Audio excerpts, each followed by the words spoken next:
예, 정의와 국회의장과 여야 대표가 어젯밤 만나서 쟁점 법안 처리 방안과 또 선거구 획정 문제를 논의했지만 이견을 좁히지는 못했습니다. 네, 정 의장은 내일 본회의를 열어서 여야가 처리를 합의한 원샷법 등을 처리할 계획을 밝혔는데요. 오늘 정치부 이경희 기자와 정치권 이슈 알아보도록 하겠습니다. 안녕하세요. 네, 안녕하십니까. 자, 조금 전에 말씀을 드렸습니다만 여야 대표가 어제 만났습니다. 비공개로 만났다고 하는데 네. 자, 어떻습니까? 진전이 좀 있었습니까? 어떻습니까? 네, 정의화 국회의장 그리고 김무성 새누리당 대표, 김종인 더불어민주당 비상대책위원장이 약 2시간가량 서울 시내 모처에서 장소도 알리지 않고 비공개로 만났는데요. 네.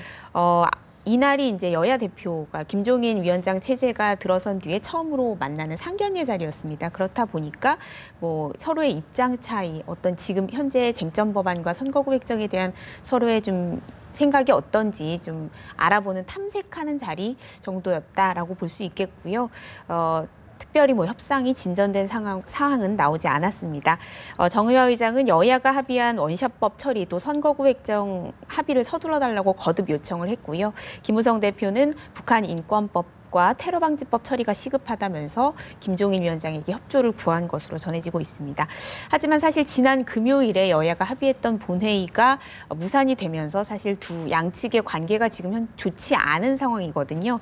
이런 상황이기 때문에 감정의 앙금이 풀리지 않은 상태에서 사실 뭐 만난다고 해도 성과를 기대하기는 어려운 상황이었습니다. 특히 어제 김무성 대표의 심기가 상당히 불편해 보였는데요. 여야 대표의 얘기 직접 한번 들어보겠습니다.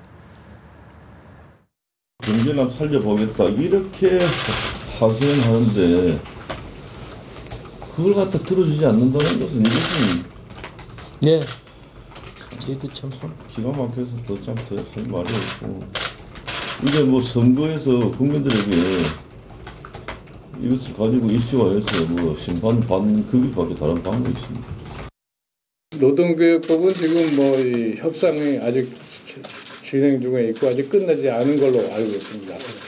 그래서 뭐 지금 남은 기간 동안에 뭐 양당이 서로 가급적이면 합의 도출을 해서 이 노동법이 국회를 통과할 수 있도록 그런 것을 기대하고 있는 겁니다. 네, 여야 대표의 좀 분위기가 사뭇 다른 모습을 좀 볼 수 있습니다. 네. 네, 일단 내일 이제 본회의를 열겠다고 정 의장이 밝혔는데 이제 내일 본회의를 열겠다는 게 직권상정을 하겠다는 의미로 저희가 좀 해석을 해봐도 될까요? 네, 그렇게 해석을 해도 될 것 같습니다. 어제 그 대표 회동에 앞서서 오후에 여야 원내 지도부를 정의화 국회의장이 다시 한번 불렀는데요. 이 자리에서 여당은 불참을 했습니다. 그러니까 지난 29일에 기업 활력 재고 특별법, 이른바 원샷법 처리를 합의를 파기한 것에 대해서 지금 야당에게 사과하라. 그리고 약속한 대로 합의 처리를 하자. 먼저 처리를 해라. 그래야 다시 협상에 임할 수 있다. 이런 입장을 계속 밝히고 있거든요. 그래서 어제 정의화 의장이 부른 그 자리에도 원유철 원내대표를 비롯한 새누리당 원내 지도부는 참석을 하지 않았습니다. 그래서 결국 본의 아니게 정 의장과 이종걸 원내대표가 독대를 하는 그런 상황이 됐는데요.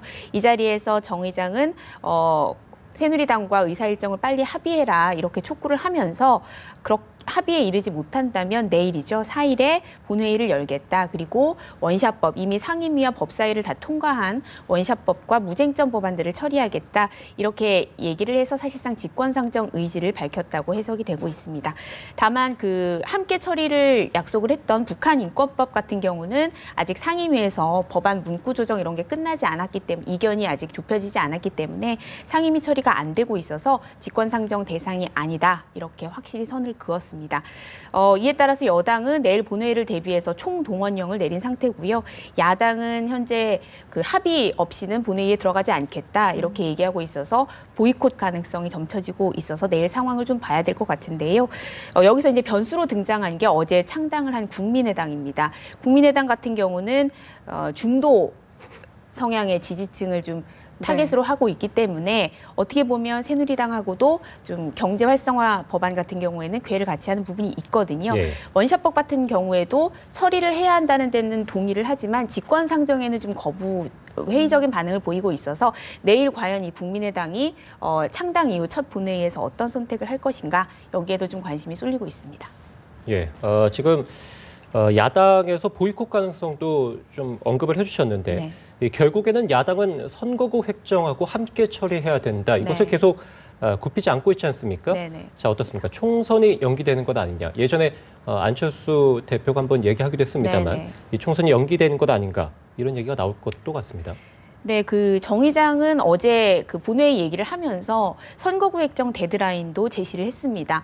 바로 11일까지, 그러니까 설 연휴 직후를 예. 제시를 했는데요.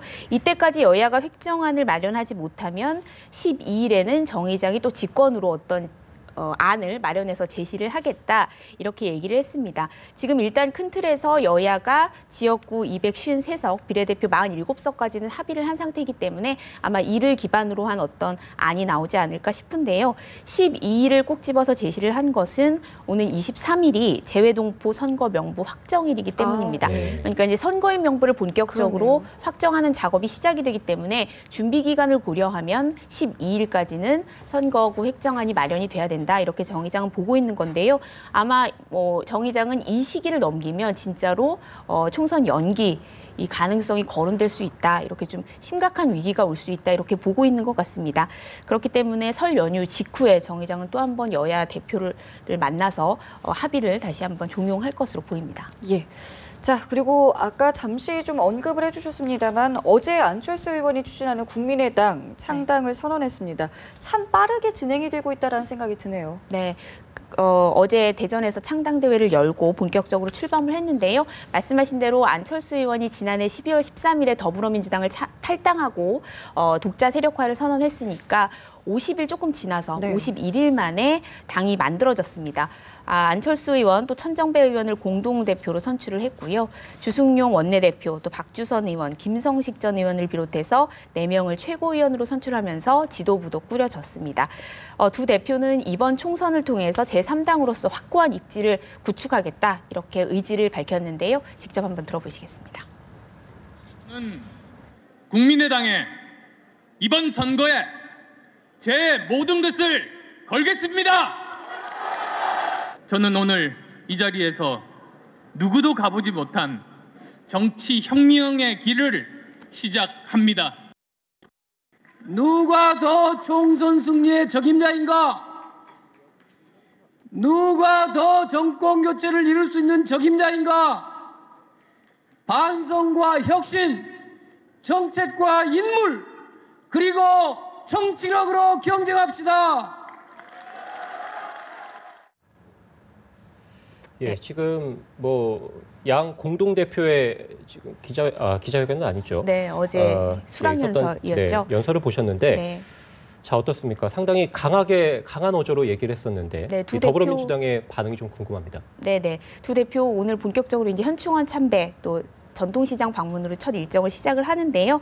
당연히 이제 더불어민주당은 경계심을 좀 드러내면서도 애써 좀 태연한 모습을 보이는 그런 반응이었습니다. 어제 대전에서 국민의당 창당식이 진행될 동안 더불어민주당 김종인 비상대책위원장은 전북 전주에서 기자간담회를 가졌는데요. 신당 관련 질문이 당연히 많이 쏟아졌는데 네. 창당을 하셨으니 계속 발전하기를 개인적으로는 바란다, 이렇게 덕담을 했지만 그러나 당의 능력에 달려 있다. 소망과 실제로 나타나는 현상은 다를 수 있다, 이렇게 뼈 있는 말을 덧붙였습니다. 직접적인 국민의당과 관련해서 직접적인 어떤 언급이나 비판은 좀 삼가하는 분위기였지만 경계심은 분명히 느껴졌는데요. 일단 아무래도 일려다야 구도가 됐기 때문에 총선 과정에서 결국 새누리당이 반사이익을 거두지 않겠느냐, 이런 질문에도 유권자의 투표 성향이 어떻게 나타나는지는 사전에 얘기할 수 없다. 양당 체제 쪽으로 몰리는 경향이 있기 때문에 크게 걱정하진 않는다, 이렇게 좀 자신감을 내비치기도 했습니다. 네. 네. 자, 이번에는 여당 이야기 좀 해보겠습니다. 여당의 분위기는 지금 좀 어떻습니까? 네, 특히 최근에 이제 친박 비박 갈등이 계속해서 조금 이슈가 되고 있는데요. 특히 이제 최경환 전 경제부총리가 당에 복귀한 이후에 이른바 진박 후보들 그렇죠. 지원에 좀 열을 올리는 모습입니다. 연일 일각에서 비판이 나오고 있음에도 불구하고 또 비박계의 어떤 맞대응격인 새몰이가 있어서 당내 좀 내용을 가중시키는 것 아니냐, 이런 얘기가 있음에도 불구하고 연일 두세 개씩 개소식에 참석을 하고 있는데요. 네. 어제 대구 서구의 윤두현 전 청와대 홍보수석 선거사무소 개소식에 참석을 했고 또 백승주 전 국방부 차관 그리고 강석진 예비후보 개소식에 잇따라 참석을 했습니다. 특히 이 자리에서는 최근 비박계에서 이른바 친박계의 진박 몰아주기를 비판하는 목소리에 대해서 또 불편한 심기를 좀 드러내기도 했는데 평소 일 안 하고 교체 지수가 높은 사람이 오히려 반발한다. 속이 찔리는 사람이 그렇다. 이렇게 직격탄을 날렸습니다. 한번 직접 역시 들어보시겠습니다. 물론 야당이 발목 잡는 게 가장 큰 원인이죠. 야당. 예? 그래서 야당 물론 당연히 이번 심판에 우리 국회에서 선거에서 아마 심판 받을 걸로 생각을 합니다만은 야당 못지않게 중요한 게 여당 의원들 아니겠습니까? 여당 의원들이 대통령이 참 욕을 먹더라도 그런 일을 하겠다. 이렇게 하면은 우리가 똘똘 뭉쳐서 오케이. 4대 개혁 한번 시켜보자. 이렇게 해서 의원들이 앞장서 줘야 되지 않겠습니까? 네, 오늘도 거의 1시간 간격으로 3군데 선거사무소를 방문을 하는데요. 네. 추경호 전 국무조정실장, 그다음에 정종섭 전 행정자치부 장관 둘 다 대구에 출마했죠. 이 두 사람의 선거사무소에 참석을 하고 그리고 진주의 박대출 현역 의원 그 선거사무소 개소식에도 참석할 예정입니다. 네, 알겠습니다. 지금까지 정치부 이경희 기자와 정치권 이슈 알아봤습니다. 고맙습니다.